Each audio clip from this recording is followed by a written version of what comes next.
बिस्मिल्लाहिर्रहमानिर्रहीम। इस वक्त मैं समरकंद में हूँ।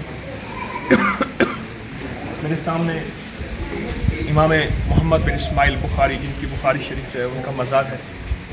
नीचे असल तुर्बत है, ऊपर उनका गुंबद है। अभी बांग्लादेश के सदर थे अब्दुल हमीद साहब, वो भी यहाँ गए हैं। अभी उनका वक़्त सामने जा रहा है। और इमाम बुखारी रहमतुल्लाह अलैह का एक मकाम है, एक कमाल है, एक ज़िंदगी का निज़ाम है, और यहाँ से चला है और पूरे आलम में चला है। और इमाम बुखारी रहमतुल्लाह अलैह जो सबक दिया है, कुछ थोड़ा सा उसका अक्स इन्होंने यहाँ लिखा हुआ है। इमाम बुखारी कौन थे, उनका क्या मकाम, उनका क्या वक़ार, उनकी क्या अज़मत, उनकी ज़िंदगी, उनके मुजाहिदात।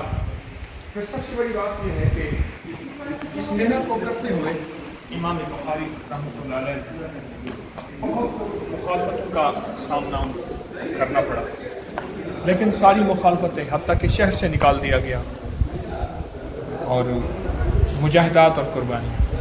जब ये बचपन में पैदा हुए थे तो कुछ बीमारी की वजह से इनकी नज़र ख़त्म हो गई थी, आँखों से नाबीना हो गए थे। तो इनकी वालदा मोहतरमा ने एक दुआ की, उसकी बरकत से अल्लाह पाक जल्ल शान ने इनकी नज़र वापस कर दी और इनकी आँखें वापस हो गई, और अल्लाह पाक जल्ल शान ने फिर से बीना था।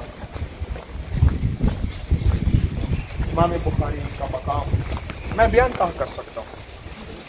इमाम बुखारी कौन थे, उनका क्या मनसब था, उनका क्या मकाम था, उनके दर्जात, उनके कमालात क्या थे।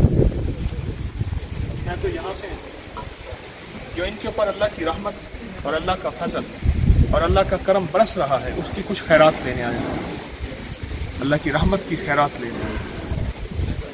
और मैं जनाब शौकत मिर्ज़ा साहब जो कि सदर हैं उज़्बेकिस्तान के, उनका निहायत मशकूर हूँ कि उन्होंने 1997 में ये फिर से तामीर नौ की है, क्योंकि इससे पहले तो हर चीज़ उन्होंने मिलिया मेट कर दी थी।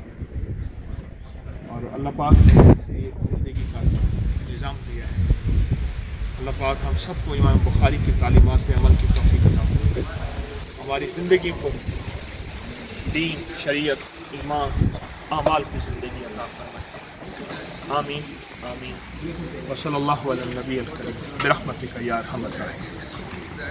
फिर दिल में जो मुराद हो अल्लाह की बारगाह से अर्ज़ करें, इनकी रूह को हदिया करें।